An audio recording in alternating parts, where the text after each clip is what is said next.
안녕하세요. 스터디온 이성원입니다. 제가 같은 주제로 이미 영상을 올렸었는데요. 그 영상을 다시 보니까 굉장히 어둡게 편집이 됐더라고요. 그래서 다시 편집을 해야 되나 고민하다가 마침 보완하고 싶은 내용도 떠올라서 이렇게 영상을 다시 찍게 됐습니다. 혹시라도 영상이 삭제된 이유가 궁금하셨던 분들은 그런 사연이 있었구나 라고 생각하시면 좋을 것 같습니다. 자, 지금부터 다시 영상을 준비해 보겠습니다. 저는 최근에 학생들을 가르치고 또 수업을 하고 질문을 받고 상담을 진행하다가 어떤 한 가지 사실을 발견했는데요. 의외로 많은 학생들이 수학 공부를 어떻게 해야 되는지 그 방법을 모르고 있다라는 것이었습니다.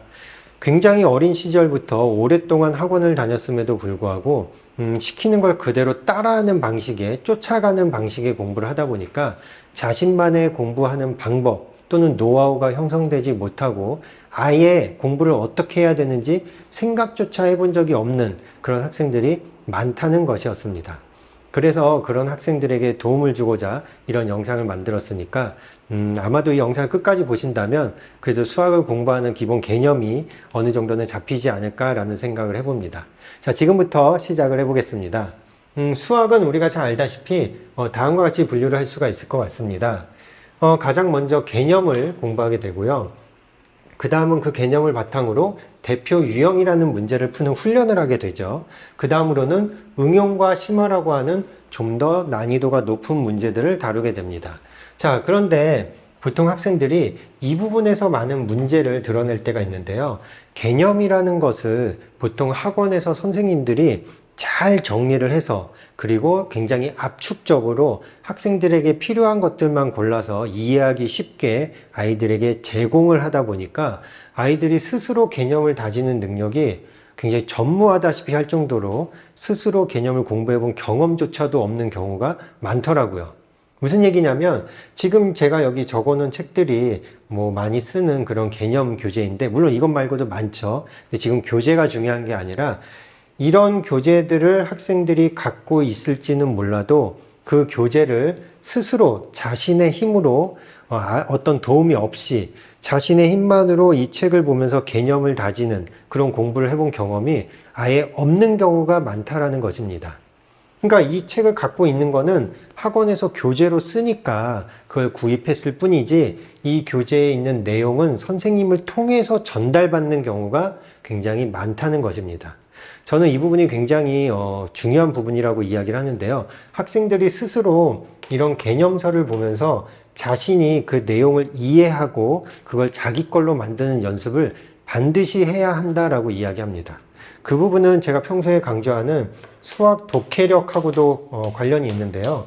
수학 독해력이라는 것은 문제를 이해하는 능력, 그리고 그 문제를 이해하고 전략을 세우는 능력으로도 연결되기 때문에 굉장히 중요한 능력이거든요.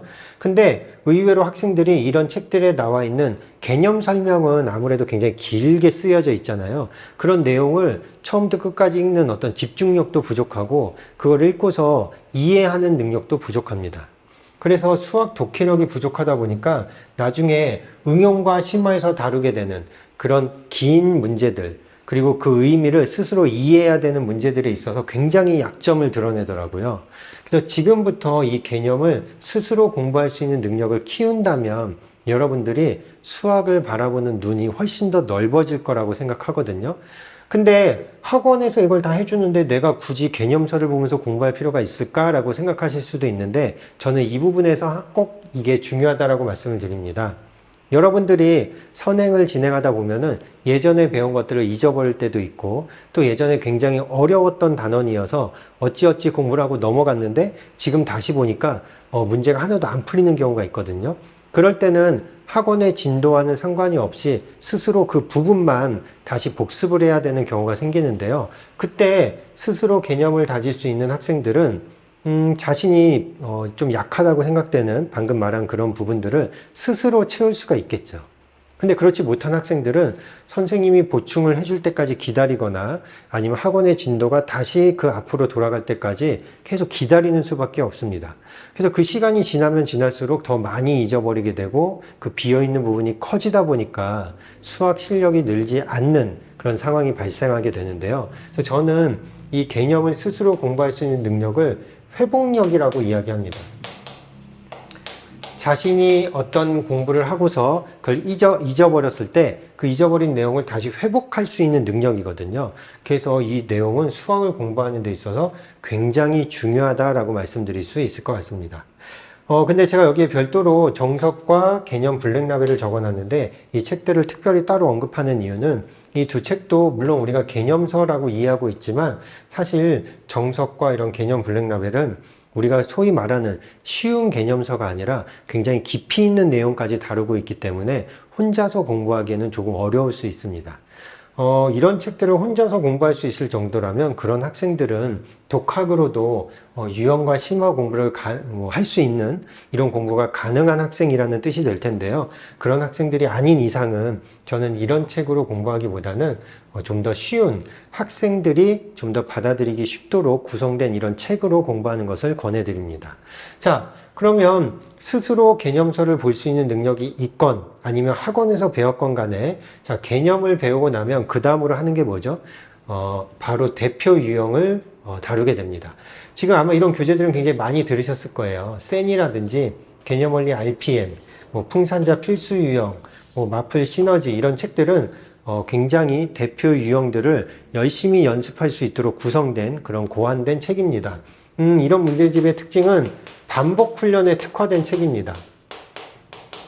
자, 왜 그러냐면 이 대표 유형이라는 것은 자, 여기서는 개념을 정말 추상적으로 배웠거든요. 그냥 이러이러한 것이 있다라는 어떤 추상적인 개념을 배웠는데 그 개념을 문제를 통해서 좀 더 구체화한다라고 생각하시면 됩니다. 내가 배운 개념을 문제를 푸는데 적용하면서 추상적으로 머릿속에 그려봤던 개념이 좀 더 구체화되는 과정이기도 하고요. 또 이런 대표 유형 문제가 굉장히 중요한 이유는 이 대표 유형들이 나중에 응용과 심화 문제를 푸는 데 있어서 도구로 쓰이기 때문입니다. 한마디로 이런 문제를 푸는 데에 도구로 쓰이는 문제이기 때문에 이 부분이 굉장히 능숙하면 능숙할수록 우리가 도구를 다루는데 능숙하다라는 것과 같은 의미가 되고요. 도구를 다루는데 능숙하다라는 얘기는 우리가 좀 더 다양한 것들을 할 수가 있겠죠. 그리고 또 이 부분이 중요한 이유는 우리가 학교에서 시험을 보면 보통 학교 시험이 100점 만점이라고 할 때 보통은 한 60점 정도까지 그 시험의 60%의 정도의 문제는 바로 이런 유형이 차지한다라고 볼 수가 있습니다. 한마디로 우리가 시험을 보는 데 있어서 내가 받을 점수의 베이스, 기본 베이스와도 같은 문제라고 생각하시면 됩니다. 따라서 이 부분이 확실하게 되어 있지 않고 자기가 흔들린다라고 한다면 기본 베이스가 흔들리는 것과 마찬가지거든요. 그러면 아무리 응용심화 문제를 열심히 풀었다라고 해도 시험을 봤을 때 실제로는 응용심화 문제를 거의 풀지 못할 가능성이 굉장히 큽니다. 그래서 혹시 학생들이 분명히 교재로는 응용심화까지 풀었다라고 하는데 시험을 보면 5, 60점대의 점수를 받는 그런 학생들은 한 번쯤 자신이 이 부분이 정말 정확하게 잘 다져져 있는지 확인해 볼 필요가 있습니다. 이런 부분의 문제들은 우리가 반복 훈련을 한다라고 이야기했잖아요. 반복 훈련을 하는 이유가 뭘까요? 굉장히 능숙해져야 되고 짧은 시간 동안에 빠르고 정확하게 푸는 훈련이 필요하기 때문입니다.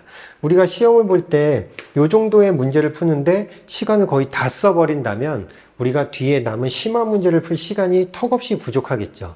그래서 뒤에 남은 심화 문제를 풀기 위해서는 여기서 문제를 빨리 풀어서 시간을 절약해야 되거든요. 그 절약한 시간을 가지고 뒤에 심화 문제를 풀어야 되는데 이 부분에서 시간이 오래 걸리면 오래 걸릴수록 심화 문제를 푸는데 시간이 부족하게 되니까 시험 점수가 점점 낮아지게 된다라고 생각하시면 됩니다. 그래서 이 부분에 대한 훈련이 굉장히 잘 돼 있어야 되고 지금 보시면 아시다시피 센, RPM, 풍산자 필수형, 마플 시너지 이런 것들은 각각의 출판사에서 대표 교재로 자랑하는 문제집들이거든요. 정말 이런 문제 우리가 많이 풀고 있죠. 여기는 많이 풀어야 좋은 거기 때문에 이런 책들은 문제도 굉장히 많고 또 각각의 문제집들이 겹치는 문제들도 굉장히 많아요. 여기 있는 문제가 여기에도 있고 서로 막 이렇게 겹치기 때문에 서로 다른 교재를 샀다고 해도 비슷한 문제를 또 복습하는 효과가 있기 때문에 여러분들이 이것도 풀고 이것도 푼다라고 해서 부담이 가중되는 게 아니라 저절로 복습이 되는 시스템이니까 부담 없이 문제를 푸셔도 됩니다.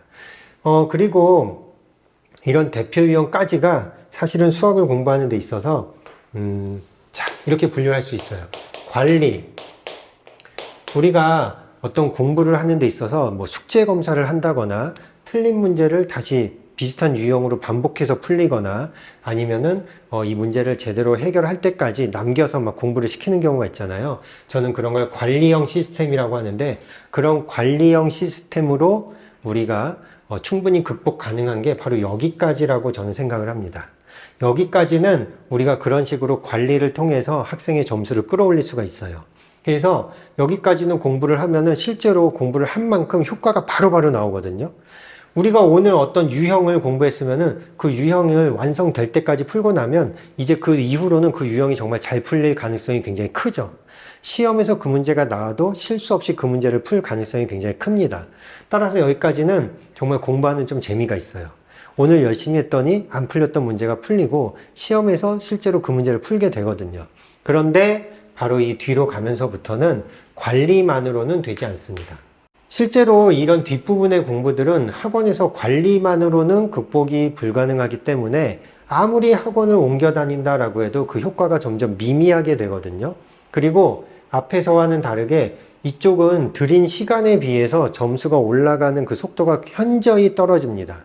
그래서 우리가 공부를 더 많이 하는데도 별로 효과가 없다고 느끼게 되는 유형들이 바로 응용과 심화 문제입니다.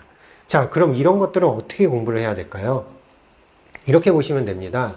가끔 오해하시는 분들이 응용과 심화 문제는 이렇게 앞에서 배운 또는 앞에서 풀어본 이런 쉬운 것들과는 달리 뭔가 추가로 어떤 특별한 개념 또는 특별한 문제풀이 공식 같은 걸 추가로 배워야지만 가능하다라고 생각하시는 분들이 있는데 전혀 그렇지 않습니다. 오히려 문제를 정말 잘 푸는 학생들은 기본 개념만 가지고도 여기에 있는 문제들을 정말 깔끔하게 풀 때가 있거든요. 그건 무슨 얘기냐면 제가 아까 도구라고 말씀을 드렸죠. 그 친구들은 이 도구가 굉장히 능숙해서 그 도구를 가지고 정말 다양한 것들을 할 수 있는 거예요. 자, 그럼 이런 문제들을 잘 풀려면 어떻게 공부를 해야 될까요? 제가 항상 강조드리는 것 중에 하나가 응용과 심화를 공부할 때 가장 중요한 것은 다양한 시선으로 문제를 바라볼 수 있어야 한다라는 것입니다. 자, 우리가 어떤 A라는 개념을 배우면 보통 처음 배운 학생들은 A를 보면 A밖에 떠오르지가 않아요. 근데 대표형의 문제를 푼 학생들은 A를 가지고 B를 풀 수도 있고 A를 가지고 C를 풀 수도 있다라고 이렇게 패턴을 외우다시피 하기도 합니다. 자, 그런데 응용과 심화 부분이 잘 되어 있는 학생들은 A를 가지고 B하고 C뿐만이 아니라 이걸 가지고 D라는 걸 해보기도 하고 또 E라는 걸 해보기도 하고 또 F라는 걸 해보기도 하면서 즉 굉장히 다양한 시도를 하면서 자신만의 노하우를 쌓아갑니다. 자, 여기서 제가 시도를 한다고 했잖아요. A를 가지고 D, E, F 등의 시도를 하면서 이 시도가 실패할 수도 있거든요. 근데 그 실패한 것도 자신만의 경험이 되고 노하우가 됩니다. 그래서 그런 경험이 많이 쌓인 학생들이 수학을 굉장히 잘하게 되거든요. 문제를 다양한 시선으로 봐야 된다라는 거에 대한 예를 들어드리면 지금 카메라로 잘 보일지 모르겠지만 이 분필을 한번 정면으로 바라볼까요? 카메라에 이게 정면으로 보일지 모르겠는데 지금 정면에서 바라보면 그냥 하얀 점으로 보이게 됩니다. 근데 이걸 옆에서 이렇게 돌려서 바라보게 되면 이것은 어떤 길이를 가진 입체라는 것을 우리가 생각할 수가 있겠죠. 이렇듯이 물체를 다양한 시선에서 바라보게 되면 그 물체에 보이지 않던 것들을 보게 되거든요. 응용과 심화 문제에서도 우리가 항상 A라는 게 나오면 반드시 B를 이용해서 문제를 풀거나 반드시 C로 가서 문제를 풀거나 이런 패턴으로만 문제를 풀었었는데 이제는 한번 A를 가지고 다른 시도를 해봄으로 인해서 문제를 보는 눈이 굉장히 넓어지게 된다라는 것입니다. 자, 그런데 이런 방법의 문제점은 뭐냐면 제가 지금 다양한 방법으로 풀어봐야 된다라고 했잖아요. A를 가지고 여러 가지 시도도 해보고 다양하게 그러니까 문제를 맞췄더라도 또 다른 방법으로 고민해 보라는 얘기거든요. 한 문제를 두 가지, 세 가지 이런 방법으로 풀어보라는 얘기인데 이 방법의 문제점은 일단은 다양한 방법으로 다 풀 수 있는지도 확실하지가 않고 또 다양한 시도를 했지만 그 모든 시도가 다 실패할 수도 있고요. 즉 무슨 얘기냐면 내가 분명히 여러 가지 시도를 해보고 싶은데 내 능력이 부족해서 그게 잘 안 될 수도 있습니다. 그래서 이때는 사실은 굉장히 전문가의 어떤 도움이 필요하거든요. 사실 우리가 실력이 뛰어난 선생님들이 학생들에게 해줘야 되는 거는 이런 관리가 아니라 학생들이 이렇게 다양한 시선으로 문제를 바라볼 수 있게끔 유도해주고 그 결과를 자신만의 노하우로 정리할 수 있게끔 도와줄 수 있는 선생님이 바로 가장 훌륭한 선생님입니다. 물론 관리를 잘 해주시는 선생님도 굉장히 좋은 분은 맞아요. 근데 우리가 수학 실력을 올릴 수 있는, 즉 응용과 심화라고 하는 이런 난이도가 높은 문제들을 잘 풀 수 있게 만들어주는 선생님은 그때부터는 관리자의 역할이 아니라 이렇게 방향을 제시하고 코칭을 해줄 수 있는, 즉 학생이 좀 더 시야를 넓힐 수 있게끔 동기부여를 해주는 선생님이 굉장히 중요하다라는 것입니다. 물론 뭐 이런 것들을 스스로 이렇게 하는 경우도 있겠지만 사실 여기서는 혼자 공부하는 것보다도 다른 친구들은 어떻게 풀었는지 이야기도 들어보고 또 선생님과 함께 토론을 하면서 선생님께 지금 자신이 생각한 접근법이 어떤 점이 좋고 나쁜지 이런 것들을 서로 비교해보고 이런 이야기를 나눠보는 것들이 굉장히 도움이 됩니다. 근데 그런 것들이 굉장히 오랜 시간이 걸리겠죠. 한 문제를 가지고도 이렇게 여러 가지로 풀어보고 여러 가지 대화를 나누려면 굉장히 공부하는 시간이 오래 걸리게 될 겁니다. 이게 바로 현실적인 문제인데요. 우리나라의 고등학생들이 수학을 공부할 수 있는 시간이 그렇게 많지가 않잖아요. 학원에 굉장히 오래 있고 또 학교에 오래 있다고 하지만 다른 걸 하기에도 바쁘거든요. 그러다 보니까 한 문제를 가지고 이렇게 공부할 수 있는 시간이 없습니다. 그래서 결국에는 많은 학생들이 응용과 심화 문제조차도 마치 대표 유형의 공부를 하는 것처럼 반복 훈련을 하고 있거든요. 그러니까 여기를 아무리 공부해도 생각보다 더딘 그런 실력 향상이 이루어지는 거거든요. 그래서 분명히 응용과 심화는 공부를 해야 되는 방법이 이렇게 해야 되는 것임에도 불구하고 현실적인 이유로 이것도 그냥 대표 유형을 풀듯이 문제를 외워버리거나 아니면은 오답 노트를 하면서 풀이법을 그냥 암기해버리고 이런 식으로 하니까 이 부분에 대해서 학생들이 굉장히 어려움을 겪고 있는 것 같아요. 자, 제가 이렇게 교재를 적어봤는데 이런 교재들이 우리가 응용과 심화, 그래서 심화 교재라고 하는 이유는 여기에 있는 문제들은 이렇게 반복 훈련용이 아니라 이 개념을 조금 더 다양하게, 조금 다른 관점에서 바라볼 수 있도록 유도하는 문제거든요. 근데 이런 문제집들을 어쨌든 현실적으로는 이런 반복 훈련을 하는 방법으로 공부를 하다 보니까 학생들이 분명히 시험 범위의 문제를 다 풀고 어려웠던 문제들, 틀린 문제들을 꼼꼼히 다시 봤음에도 불구하고 시험에 나오면 결국에 이 난이도 높은 문제들을 틀리게 되는 이유가 바로 이 공부 방법의 차이에 있습니다. 좀 아쉬운 일이죠. 예, 정말 학생들이 좀 시간이 많다라고 하면은 정말 이렇게 공부하면 수학에 좀 재미를 더 느낄 수도 있고요. 수학 시험에서 어려운 문제를 만났을 때 이런 문제를 내가 굉장히 기발하게 어떤 해결을 해서 뭔가 뿌듯함을 느낄 수도 있을 텐데 현실적으로 그게 잘 안 되는 것 같아서 좀 아쉽습니다. 그래서 사실 우리가 중학교 때 이런 심화라든지 아니면 선행을 좀 하는 학생들은 상대적으로 여유가 있으니까 이런 문제들을 이렇게 생각해 볼 기회가 있거든요. 그래서 그런 친구들이 수학을 좀 잘하게 되는 이유가 바로 이런 거라고 생각하시면 됩니다. 네, 그래서 어쨌든 지금 제가 말씀드릴 수 있는 거는 여러분들이 개념을 스스로 볼 수 있는 능력이 일단 중요하고 학원에서 가르쳐 주더라도 자기가 한번 책을 보고 개념을 다시 정리하는 습관을 반드시 가지는 게 좋습니다. 그리고 대표 유형은 아마도 학원을 다니고 있는 분들이라면 학원에서 이런 훈련을 정말 열심히 시키고 있을 거예요. 그래서 대표 유형 문제를 푸는 거는 저는 사실 그렇게 걱정하진 않습니다. 근데 이 부분이 잘 안 되는 학생들이 있으니까 좀 다양하게 생각하는 거. 다양하게 생각한다는 게 도대체 뭐지? 라고 생각하실지 모르겠지만 그게 잘 안 된다면 아까 말씀드린 선생님께 한번 상의를 드려보기도 하고 또는 수학을 잘하는 친구한테 혹시 너는 공부를 어떻게 하니? 이 문제를 어떻게 풀었니? 라고 자꾸 이야기를 나눠보다 보면 조금 감이 잡히실 거예요.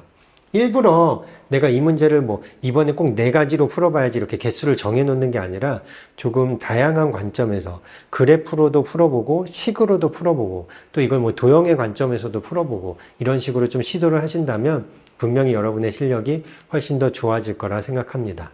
어쨌든 제가 오늘 이렇게 좀 간단히 말씀을 드렸는데 이게 뭐 수학을 공부하는 어떤 하나의 뭐 비법이라기보다는 기본 체계라고 생각하시면 좋을 것 같아요. 그래서 이런 체계가 어느 정도 잡혀 있다라고 한다면 자신이 문제점이 생겼을 때 바로 이 회복력이 좋으니까 그 문제를 해결할 수 있는 능력이 있겠죠. 그런 학생들은 수학에 대한 두려움이 조금은 사라지게 됩니다. 그래서 수학 시험이 어려우니까 두려움이 완전히 없어지진 않겠지만 그래도 해볼만 하다라는 생각을 할 수 있거든요. 그래서 이 영상을 보시는 많은 분들도 그렇게 수학에 조금 더 자신감이 생겼으면 하는 마음에서 이렇게 영상을 만들게 되었습니다. 네, 오늘 영상도 끝까지 시청해 주셔서 감사드리고요. 제가 다음에 이렇게 다양하게 푼다라는 게 어떤 것인지 문제를 가지고 직접적인 예시를 들어서 한번 또 영상을 만들어 보도록 하겠습니다. 그때까지 또 여러분들도 또 수학 공부를 열심히 하셔서 더욱더 발전하는 그런 시간을 가지시길 바랍니다. 네, 다음에 또 뵙도록 하겠습니다. 감사합니다.